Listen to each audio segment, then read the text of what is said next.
Welcome to Tortured Bourbon, Episode 3. What are we doing today, Heather? We are mixing some cocktails. We are. We are going to look at maybe the oldest whiskey cocktail, which is the Whiskey Sour. That's right. And stick with us today because we're going to do two big experiments. Number one, we're going to learn, not only going to learn about cocktails, but we're going to learn about whether a homemade whiskey sour is better or the mixed version from the store. That's right.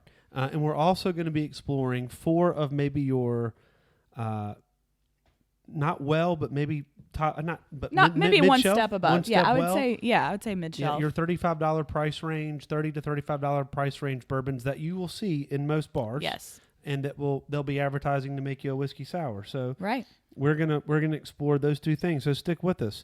So just to get us started, origin of the word cocktail. When did we first see that come up?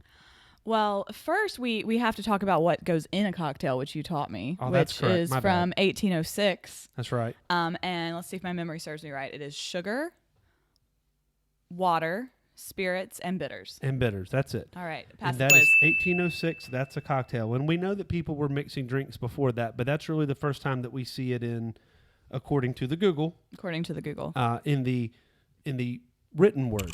But there's three major theories of the word etymology? Etymology of the origins of the word cocktail. Yeah. Yes. And one of those is the egg cup theory. You can decide which one of these you like or want to believe or not. So the egg cup theory is that Prichard, Anton Prichard, and you've probably heard of him because of Prichard's Bitters. He served alcohol in his establishment. His apothecary in New Orleans, and he did that alcohol in egg cups. And when you think egg cups, you think an egg cup. Mm-hmm. You know, kind of what looks like a coupe glass today. Kind of like that. Like this. And he would put the alcohol in that. And the French word is a cocktail. And I'm probably mispronouncing that. That was the pronunciation guide we found. The cocktail. So anyone out there who speaks French, correct us. And that, of course, because eventually we Americanize everything and we bastardize the language, it became a cocktail. Then we have the Dregs Theory. Yep. And this one gets into some tavern owners who would take the dregs of what was left in the bottom of barrels. They would combine it all into one barrel and sell it at a discount. So, yeah, the spigot of the barrel was called a cock. What did he say? And so it was the tailings or dregs. So that's where we got the word cocktail.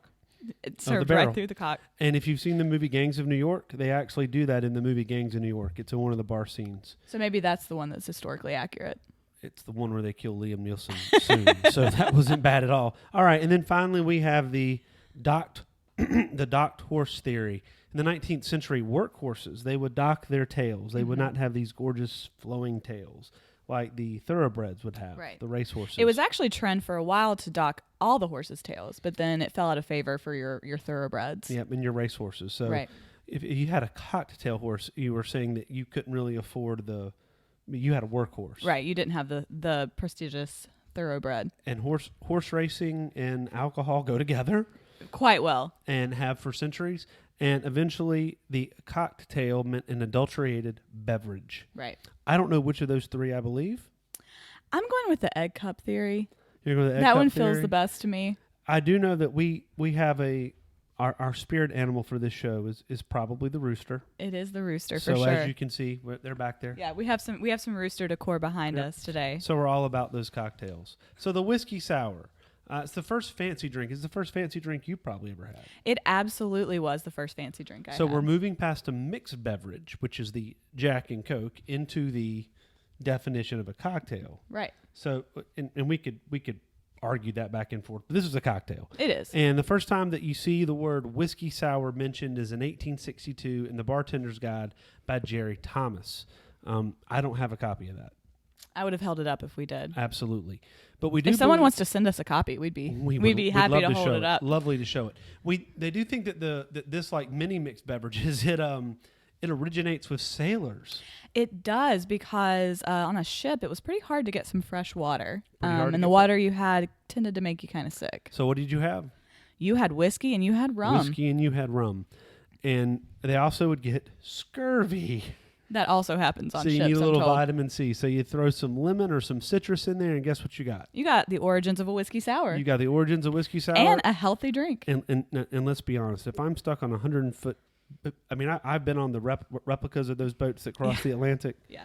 They're less than 100 feet long, and you kneel the whole way, and they're made out of wood. I would need several whiskey sours. I think I would just want to sleep the entire ride. Absolutely. And then eventually bartenders will add the egg white, and that's to give it the froth. I was about to say, tell the good people why. Yep. It And does it's to make a drink give it the very froth. frothy. Now, before we go into mixing this cocktail, we would like to give a shout out to two folks that we think you should go follow on the YouTubes. One of those is Anders Ericsson. He is out of Chicago. That's where one of the guys I watch to learn how to mix cocktails. He's very entertaining. He's got a gazillion followers. He could always use some more. But the other guy, because we do have an Australian connection, Steve the Bartender. He's also published his book. He's out of Australia. I have a thing for Australians. And this book served us well last year. It did. We took a group trip to the beach, and I think we cooked. I think we mixed the entire book. Sometimes while we were cooking. That's true, actually. So maybe I didn't misspeak. So what we're going to do now, in a very amateur fashion, we are going to show you how you can make one of these from home. So to do that, we have a shaker, and we're gonna link this. This is a pretty fancy shaker. This is by Elevated Craft. So we got an Elevated Craft shaker. We have, we're about to have half an ounce of lemon juice. We're going to spill a little bit. All right. We're going to put in our egg white.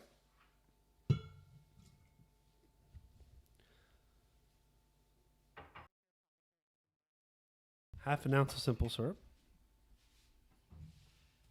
This is homemade simple syrup, folks. Never buy simple syrup at the store. Yeah, I thought there was some big magic to it, and then when you shared the process with me, I have never bought simple syrup since. Pass me that wild turkey, please. Now, beautiful. We're going to do 2 ounces of bourbon.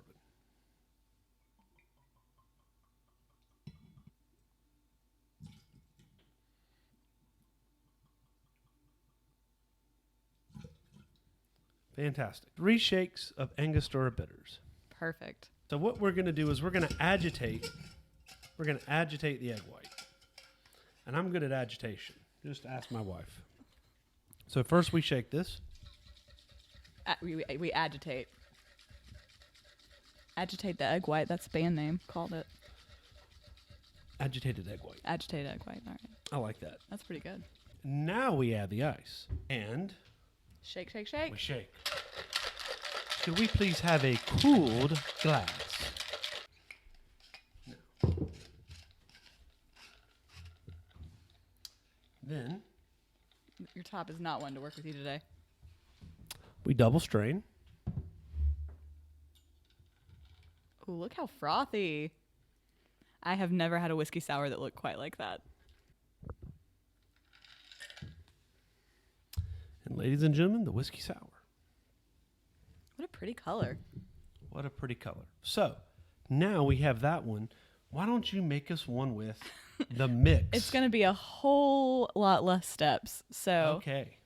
So we're going to go with the recipe, as it were, that is on the back of the sour mix. Sounds good.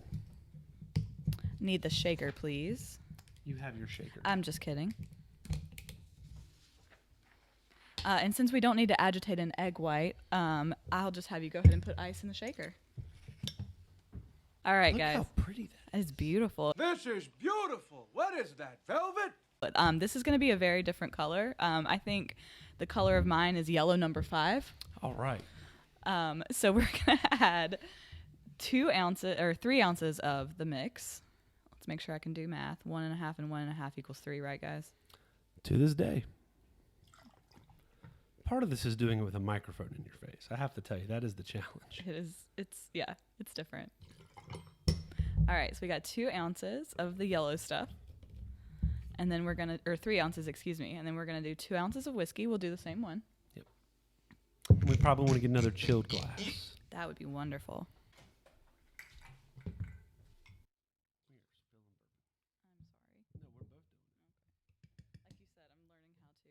And that's it.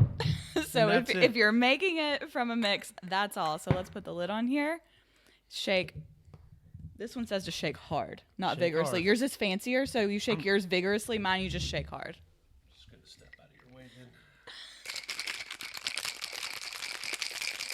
I think I might be investing in a better shaker for myself. Is that hard enough? You do you, boo. Yeah, so they're noted at first, it's a very different color than yours. Let's put this up there for the camera. So mine is Mountain Dew yellow, and B's is a lovely rose gold color. With a nice froth. It's a nice millennial pink with a nice froth. This has no froth. So as you can see, there's a big difference in the look. So when just looking at that, which one do you want to drink? If I'm going to drink one of these, I'm absolutely drinking the millennial pink one. But we have a professional. We do. So we have a professional whiskey sour taster here, folks. So back in college, my dear husband went through a whiskey sour phase, and we were not agitating egg whites in my college apartment.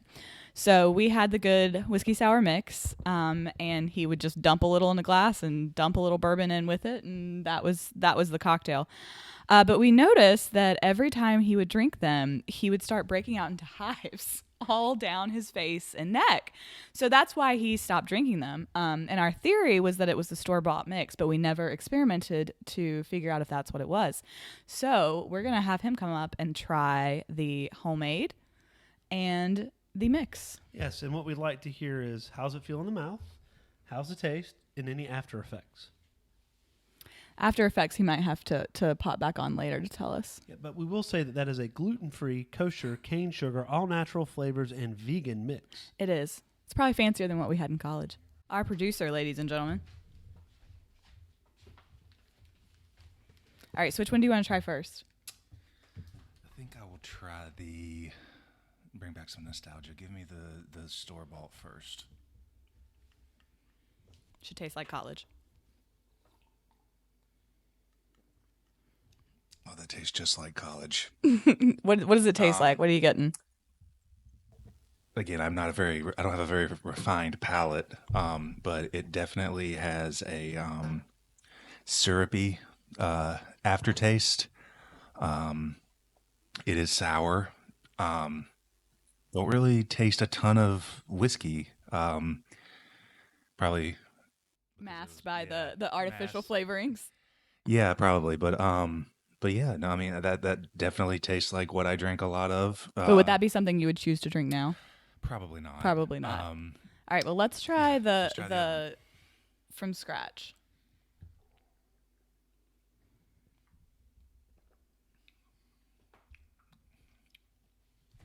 That is very good as well. You can definitely taste the whiskey more in this one. Not as syrupy. The aftertaste isn't as strong. But yeah, no, I mean, let's be honest. I'd probably drink both. But if you were picking, or if you were spending money on it, I'm spending money on it. Like if I'm out at a nice restaurant, or I'm, hanging out with distinguished colleagues, or anything like that, I'm probably gonna take the scratch made. If I'm being honest, but again, I drink both. I just don't know if I would break out in hives. Well, stay tuned. But yes, but also I also want to throw in my lovely wife here forgot to mention that I didn't just break out into hives after like one. I had a lot, and that was probably more of the problem than the mix itself. But anyway, it could be. But no, I mean, yes, you both did a fabulous job with your mixing. Yeah, but that's the whiskey sour review by producer Ryan. So yeah. Thank you very much. Mm-hmm. And so, folks, there you have it. Make it from scratch. And let's just be real honest. All you got to do is be able to separate an egg white. You should never buy your simple syrup again. I actually made this with, I believe this is with cane sugar. It simply, same part sugar, same part water on a stove. Don't burn it. Wait till it's Wait dissolved. till it dissolves. Put it on a simmer to get it to the consistency you want. It's going to take you all of 5 minutes, If that. and then you're going to let it cool. Simple. Why they call it? Why they call syrup. it simple syrup. You should, if you're going to invest in nice bourbon, there's no reason why you shouldn't invest in some bitters because you're going to make an old fashioned. Yes, you're gonna use them. And we didn't include it in this for the simple taste, but get yourself some good cherries. But that's all there's to it. There's no reason to buy the store bought mix because you're not going to drink that whole thing and it's going to go bad. That's exactly right. It's going to save you money and it's going to taste better. And let's be honest, when you have someone over, and this isn't pretentious to say that things that look better are more presentable. Well, and I think things that show you took a little effort make people feel welcome. And I think it's only fair now if I get to taste the one you made and you have to taste the one I made. God. Oh, that's delicious. That's probably not. That's really good. I mean, Now yeah. Yeah, this has texture. Yes, That has a sweetness to it. this to me, this just tastes like something you'd buy in a can. Yeah. Yeah, like it tastes like a soda. So first lesson in the first half of this video is make them from scratch. Now off camera, what we're going to do, we're going to make 4 whiskey sours using Bulleit bourbon, Elijah Craig, Maker's Mark, and the Wild Turkey 101. My lovely and talented Australian wife is going to put them in an order so that we don't know which ones they are, and then we're going to taste them. We are, and we're going to pick our favorite. We're going to pick our favorite, and then we're going to tell you a little bit about each bourbon. Right. And folks, again, these all run around the same price point, so they're really good bourbons to compare. $28 to $34 is what we found. They're of a good quality to make a really quality mixed drink. Yep. And Cocktail, excuse me. And we'll see you on the other side of this episode. So we're back. So for transparency's sake, we made these. We did it homemade. We did Did from not scratch. use it from the scratch. We Did not determined use that was the mix. preferred method. We left the room. They were put in the fridge. Katie then put them in an order. We don't know the order. No. But let's just real quickly recap. We have 4 Kentucky straight bourbons here. That means they're at least 51% corn, aged in new charred oak barrels for a minimum of 2 years. If you do it for less than 4 years, you have to label that. Oh, okay. So I didn't know that. That's correct. So Wow. if it's multiple barrels, you have to list it at the youngest barrel. So if you're mixing a 6, 7, and 8, you've got to say it's been aged for 6 years. Has to be bottled at a minimum of 80 proof. And of course, it cannot contain any additives or colors or other liqueurs. So it's bourbon and water. And that's it. It's bourbon and water. And like we said, we got Bulleit, Elijah Craig, Maker's Mark, and Wild Turkey. And we're going to tell you a little bit more about those after we figure out which one, if we can figure out. Yeah, we're a little concerned that we won't be able to tell any difference. But all right, you're trying number 1. Yeah, I could drink that.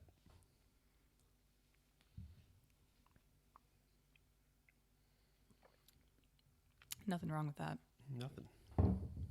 Okay, number 2.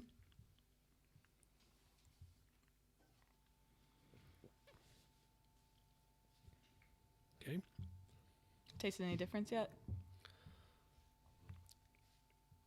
Maybe a little bit. Maybe a little. Yeah, actually. And of course, there's a maker error here. Not the Maker's Mark, the maker. I don't think there's any maker error. We watched pretty close. Okay.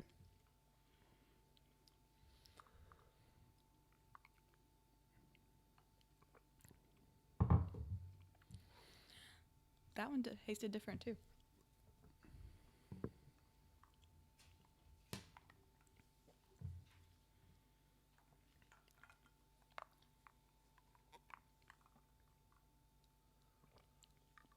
Wow.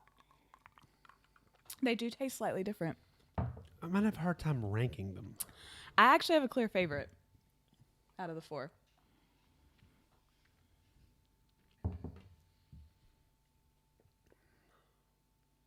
You need to try them again? Well, that would be an excuse to drink more. That's kind of where I was going. I need to try one again. Just for transparency's sake, it is 104 degrees outside, and these taste fantastic. This is hitting the spot. All right, I have my clear favorite. All right, what's your clear favorite? Number 1. Mine too. Really? I go 1, 3, 2, 4.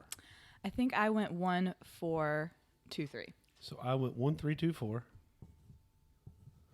And you went 1, 4, 2, 3. So we both think number 1's right. So if someone could tell us what bourbon number 1 is.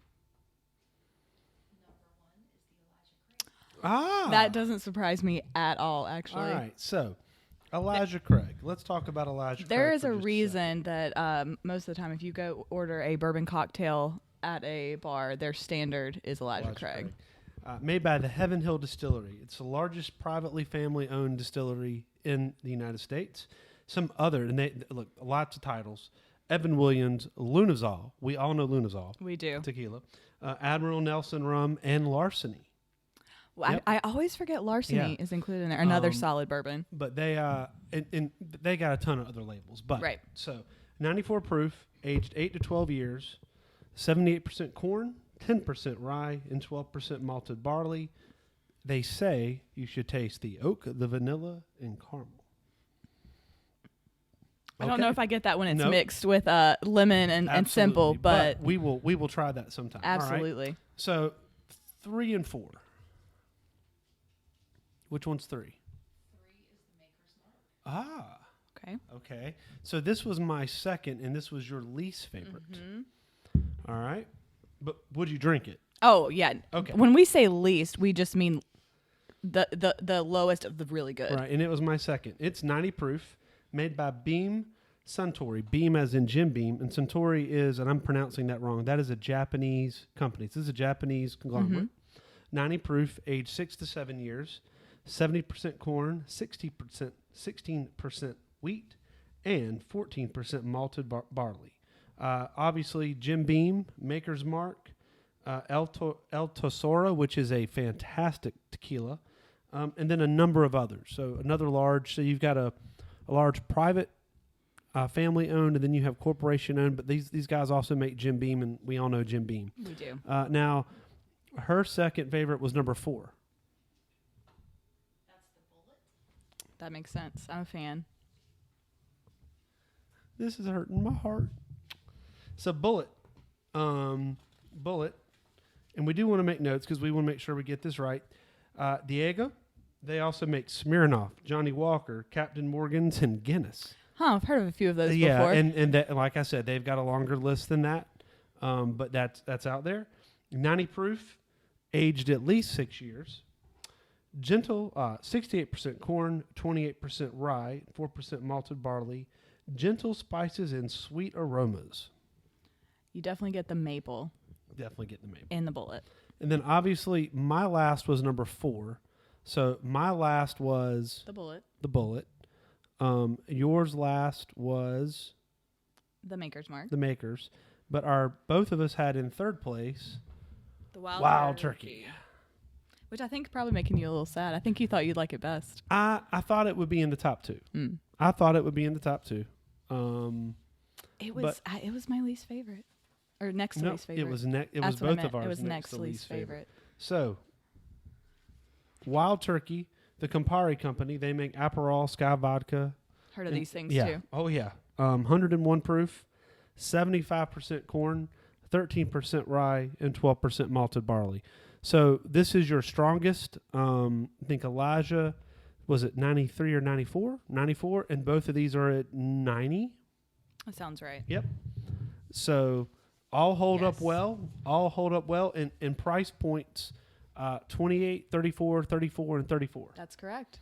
So there you have it, folks. Don't be afraid To to make, make it, a whiskey sour from scratch. don't be afraid to make any cocktail from scratch. And don't Absolutely be not. intimidated. I remember I used to be intimidated by ingredients like egg whites. But when you actually do it, it's completely simple and it's impressive. It looks impressive. Yeah, and they still look good. I mean, those have been in the fridge and been out, and it still looks like a solid drink. It does. In fact, I think we're going to enjoy them, as you said, in this 100,000 degree heat we have going on. And the other thing, one thing I'd like to add is that it costs less to make it at home than it does to buy that bottle of Premixed. It does, especially when you consider what you said earlier, and that the mix is going to go bad before you use it all. That's right. So all these ingredients, a lot of the ingredients in this are things you have in your fridge. Yeah, you've got sugar, you've got water for the simple, you got lemons, you got some. As long as you have some bitters, you usually have eggs. Yeah, and to be honest, you could experiment with different types of sugars because your brown sugar and your I always say it wrong. Demarna, that other type of sugar, cane sugar, they're all going to give you a slightly different taste and a slightly different color. And we're talking 4 minutes of your life to make some simple syrup. And sometime maybe we'll do an episode where we try some different simples in old fashions. That's correct. I tend to some infused. Yes. I personally love brown sugar simple syrup with bourbon. I think it's excellent. Somehow that reminds me of the Rolling Stones. I think there's a story there, but we'll save that for another day. So our next episode is going to be bougie bourbons on a budget. We're going to talk things that are hyped, but are worth it, and especially for the price point that they come in at. We are going to bring you some bourbons for $25 that you cannot imagine. You can't believe they're $25. You're going to be able to talk about them with your friends, and we're going to compare them to the Buffalo Trace. Buffalo Trace. We will be comparing to Buffalo Trace. So the current legend. So grab yourself one of these. Oh, I noticed how you took the favorite. No, excuse me. Ladies first. Ladies first. That was your least favorite. Let's grab your second favorite. There we go. I can't believe it was Makers. I know. I'm shocked, actually. All right. Thanks for joining us. We'll see you next time. #cheers, y'all. Cheers, y'all.